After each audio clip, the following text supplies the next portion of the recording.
কাঁঠাল বিচি দিয়ে এভাবে যদি কলমি শাকের একটা রেসিপি থাকে কিন্তু গরম ভাতের সাথে কিন্তু চেটেপুটে খাওয়া যাবে। এক থালা ভাত নিমিশে। এতটা মজা, এতটা হেলদি একটা রেসিপি বলতে পারো। কিভাবে আমি এই কাঁঠাল বিচি দিয়ে কলমি শাকটা রান্না করেছি অবশ্যই ছোট একটা লাইক দিয়ে দেখতেই থাকো, আমার সাথেই থাকো, পাশেই থাকো। কিভাবে আসসালামু আলাইকুম বন্ধুরা, কেমন আছেন? আশা করি যে যেখানে আছেন সবাই আল্লাহর রহমতে অনেক বেশি ভালো আছেন। দেশ ও দেশের বাইরে থেকে যারা আমার ভিডিওটা ক্লিক করেছেন সবাইকে অসংখ্য ধন্যবাদ। বন্ধুরা একটা লাইক দিয়ে সম্পূর্ণ ভিডিও দেখতে থাকো। আজকে একটা মজাদার ইউনিক রেসিপি শেয়ার করব, আশা করি অনেক বেশি ভালো লাগবে। আজকে শেয়ার করব কাঁঠালের বিচি দিয়ে কলমি শাকের একটা ইউনিক রেসিপি। কখনো খেয়েছেন কিনা অবশ্যই ছোট একটা কমেন্টসে বলে যাবেন। আর আমি কাঁঠাল বিচিগুলোকে সুন্দর করে এভাবে দুই ফালা করে নিয়ে নিয়েছি। কাঁঠাল বিচির অনেক রেসিপি কিন্তু আমার চ্যানেলে আছে, চাইলে তোমরা ঘুরে আসতে পারো, তোমাদের অনেক বেশি ভালো লাগবে।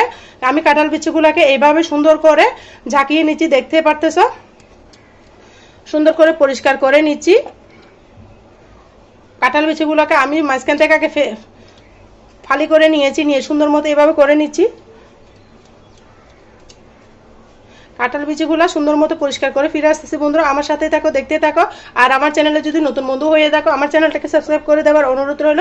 পাশে থাকা বেল বাটনটি প্রেস করে দাও যেন আমি ভিডিও দেওয়ার সাথে সাথে নোটিফিকেশনটা সবার আগে পৌঁছে যায়। আর নতুন বন্ধু পুরাতন বন্ধু সবাইকে মন থেকে অনেক অনেক বেশি দোয়া রইল। আমি কাঁঠাল বিচিগুলোকে পরিষ্কার করে নিচ্ছি, তোমরা আমার সাথে থাকো, দেখতেই থাকো। দেখো বন্ধুরা কাঁঠাল বিচিগুলোকে সুন্দর করে আমি পরিষ্কার করে নিয়েছি। এভাবে হাত দিয়ে একটু ডলা দিলে কিন্তু কাঁঠাল বিচিগুলো সুন্দর পরিষ্কার হয়ে যায়। অনেকক্ষণ পানির মধ্যে ভিজিয়ে রাখলে দেখতে পাচ্ছ কতটা আবরণ বের হয়েছে, কিন্তু বাদামে আবরণটা খাওয়া যায়, তাই আমি বেশি ভালো করে পরিষ্কার করবো না, সেটা খেলে কোনো সমস্যা হয় না। এভাবে রেখে দিব। আমি কলমি শাকগুলোকে কেটে নিব। বন্ধুরা দেখতে থাকো। দেখো বন্ধুরা এখানে আমি একটা পাতিল বসিয়ে দিয়েছি। কাঁঠালের বিচিগুলো কিন্তু আমি 10 মিনিট মতো ভিজিয়ে রেখেছি। পাতিলটা গরম হওয়ার জন্য অপেক্ষা করতে হবে। পাতিলটা গরম হয়ে গেছে, দিয়ে দিচ্ছি এখানে আমি পরিমাণ মতো রান্নার রেগুলার তেল। বন্ধুরা কাঁঠাল বিচি দিয়ে এভাবে কলমি শাক রান্না করে খাবে, সবাই আঙ্গুল চেটে পুটে খাবে, এতটা মজা। এখানে আমি দিয়ে দিব রসুন। রসুনগুলোকে হালকা বাদামি কালার করে ভেজে নিব। দেখো বন্ধুরা রসুনগুলো যখন হালকা বাদামি কালার হয়ে আসবে এখানে দিয়ে দেবো আমি 2টা পেঁয়াজ। পেঁয়াজগুলোকে সুন্দর মতো একটু আলতো করে ভেজে নিব, একদম বেরেস্তার কালার করবো না। রসুনটাকে আগে ভেজে নিবা, তাহলে সুন্দর একটা ফ্লেভার আসবে। বন্ধুরা রান্নাবান্না সবাই পারে, যারা নতুন অপুরো হয়ে আছে তাদের জন্য আমি আজকে সহজ রেসিপিটা শেয়ার করতেছি। আমার চ্যানেলে কিন্তু হাতের কাছে থাকা মশলা দিয়ে সহজ সহজ রেসিপি আছে, তোমরা চাইলে যে ঘুরে আসতে পারো, দেখতেই থাকো। পেঁয়াজগুলোকে আমি হালকা করে ভেজে নিয়েছি। পেঁয়াজগুলো যখন হালকা ভাজা হয়ে যাবে এখানে দিয়ে দেবো আমি চিংড়ি মাছ।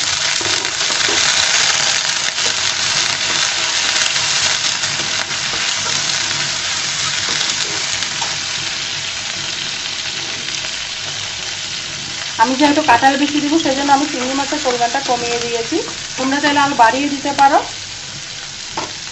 তারপর এখানে আমি চিংড়ি মাছগুলোকে 1-1.5 মিনিট মতো ভেজে নিয়ে তেলের মধ্যে 1 মিনিট মতো আমি ভেজে নিব, একটা যেন সুন্দর ফ্লেভার আসছে সেই জন্য। দিয়ে দিব এখানে আমি লাল মরিচের গুঁড়া 1 চামচ, তারপর দিলাম 1/2 চামচ হলুদের গুঁড়া, দিয়ে সুন্দর মতো মিশিয়ে নিব। দিয়ে দিব পরিমাণ মতো পানি। আমার উপকরণগুলো অল্প তাই আমি অল্প দিয়েছি, তোমরা বেশি হলে বেশি দিবা।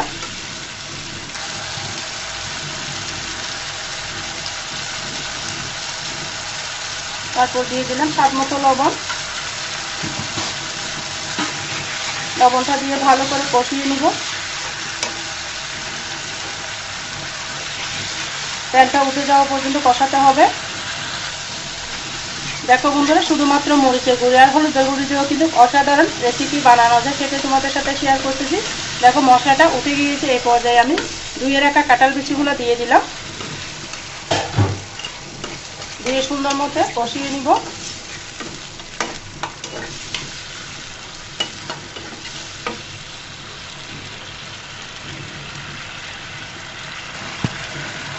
দেখো বন্ধুরা 1 মিনিট মতো আমি কষিয়ে নিয়েছি। তারপর দিয়ে দিচ্ছি এখানে গরম পানি। গরম পানিটা দিলে তাড়াতাড়ি হবে আর রান্নার স্বাদটাও বেড়ে যাবে। অবশ্যই গরম পানিটা দিবেন বন্ধুরা। দিয়ে আমি ঢাকনা দিয়ে রেখে দিচ্ছি। এই পর্যায়ে আমি কলমি শাকগুলো কেটে নেব, দেখতেই থাকো। দেখো বন্ধুরা এখানে আমি 1 আটি কলমি শাক সুন্দর মতো বেছে নিয়েছি। এটা আমার আগে ছিল, আমার চ্যানেলে কিন্তু আরো কলমি শাকের ভিডিও আছে, চাইলে তোমরা ঘুরে আসতে পারো। বিভিন্ন রকম ভাবে রান্না করা যায়। আগে আমি শাক খেতে খেতে যখন আমরা অভুক্ত চলে আসবো, এইভাবে যে কোনো রেসিপি বানিয়ে নাও, তাহলে খেতে কিন্তু অসাধারণ লাগে। একঘেয়েমি শাক খেতে খেতে যখন কিছুই ভালো লাগবে না, এভাবে নতুন পদ্ধতিতে যে কোনো শাক রান্না করে নাও, খেতে কিন্তু দুর্দান্ত লাগবে, সুস্বাদু। এই মজাদার কলমি শাকের রেসিপিটা আমি কিভাবে বানিয়েছি, যে কোনো শাক কিন্তু এই পদ্ধতিতে তোমরা রান্না করতে পারো। সবসময় ভাজি, সবসময় ডাল দিয়ে কিন্তু আমাদের শাক খেতে ইচ্ছে করে না। এভাবে নতুন নতুন সহজভাবে শাক রান্না করলে কিন্তু এক থালা ভাত নিমিশে খাওয়া যায়, এতটা মজা। এভাবে কলমি শাক রান্না করলে এক থালার ভাত কখন শেষ হয়ে যাবে টেরই পাবে না। ভাতের চাউল একটু বাড়িয়ে দিবে, খেতে অনেক বেশি মজা লাগবে। এই শাকগুলোকে আমি সুন্দর করে বেছে নিচ্ছি। দেখো বন্ধুরা, আমি শাকগুলোকে সুন্দর করে গুছিয়ে নিচ্ছি, কিভাবে কাটি সেটাও শেয়ার করব আমার নতুন আপুদের ভাইয়াদের জন্য। আমরা পুরাতন যারা আছি সবাই কিন্তু কম বেশি আমরা কাটাকুটি করতে পারি। আমি কিন্তু অনেক সময় কাটাকুটি করতে পারতাম না, সেই ইউটিউব থেকে চার্জ দিয়ে কিন্তু এই জিনিসটা করতাম। তাই আজকে তোমাদের সাথে শেয়ার করতেছি আমি কিভাবে কলমি শাকগুলো কাটাকুটি করি। আশা করি তোমাদের অনেক বেশি ভালো লাগবে। সেই জন্য শাকগুলোকে আগে বেছে নিতে হবে, পোকা পাতা থাকলে ফেলে দিতে হবে। বেছে নিয়েছি বন্ধুরা, দেখতে থাকো। একটা চপিং বোর্ড নিয়ে নিয়েছি, সবগুলো একসাথে নিব না, আমি দুইবার করে নিব। বন্ধুরা দেখো, আমি 2 ভাগ করে কাটবো, সুন্দর মতো গুছিয়ে নিচ্ছি। আর বন্ধুরা, আমার কথার মাঝে, ভিডিওর মাঝে যদি কোনো ভুল ত্রুটি হয়, সবাই আমাকে ক্ষমা দৃষ্টিতে দেখো। আর প্লিজ বন্ধুরা, আমার চ্যানেলে যদি নতুন বন্ধু হয়ে থাকো, আমার চ্যানেলটিকে সাবস্ক্রাইব করে দেওয়ার অনুরোধ রইল। পাশে থাকা বেল বাটনটি অন করে দাও, যেন আমি ভিডিও দেওয়ার সাথে সাথে নোটিফিকেশনটা পেয়ে যাও। সব নতুন বন্ধু সবাইকে অসংখ্য ধন্যবাদ। দেখো বন্ধুরা, আমি শাকগুলোকে সুন্দর মতো কেটে নিচ্ছি।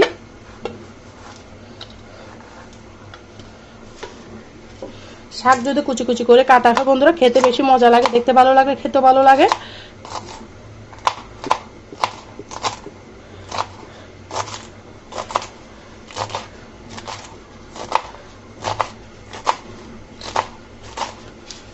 কারা কারা এভাবে কাঁঠাল বিচি চিংড়ি মাছ দিয়ে কলমি শাক খেয়েছে অবশ্যই ছোট একটা কমেন্টসে বলবে।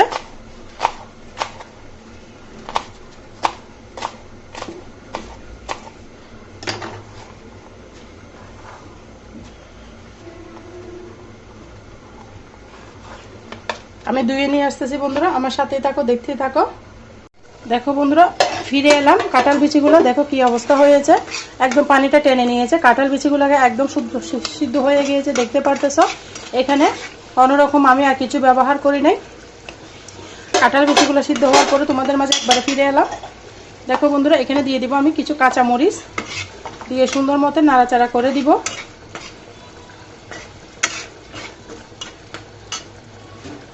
এই পর্যায়ে আমি অ্যাড করে দিব সেই ধুয়ে রাখা কলমি শাকগুলো।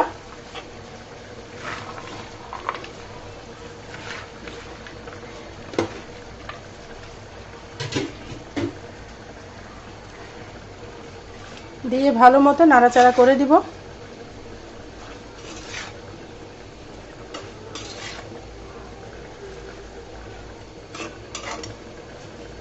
এভাবে কলমি শাক রান্না করবে বন্ধুরা, অনেক মজা হয়। কাঁঠালের বিচি সিজন থাকতে থাকতে মজা করে কলমি শাকটা রান্না করে নাও, খেতে কিন্তু দুর্দান্ত লাগবে।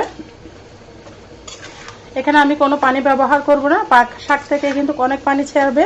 তোমরা আমার সাথেই থাকো, দেখতেই থাকো, ভিডিওটা শেষ পর্যন্ত দেখো কিভাবে শাকটা আমি রান্না করতেছি।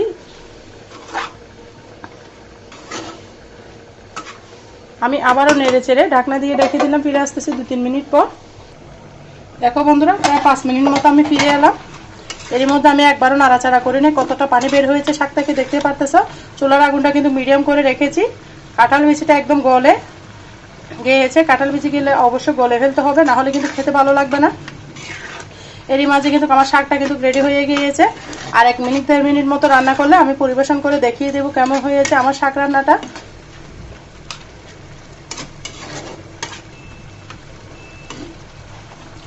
ঢাকনা দিয়ে রেখে দিলাম, ফিরে আসতেছি 2-3 মিনিট পর।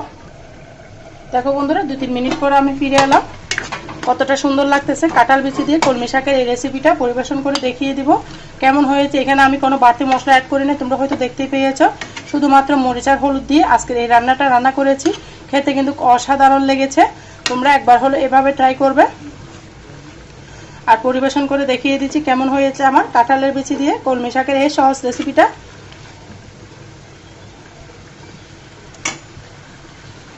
বন্ধুরা অবশ্যই ছোট্ট একটা কমেন্টসে বলো আমার কলমি শাক দিয়ে কাঁঠাল বিচির রেসিপিটা কেমন হয়েছে। আর তোমরা যারা আমার সাথে এতক্ষণ পর্যন্ত ভিডিও জুড়ে আছে সবাইকে অসংখ্য ধন্যবাদ।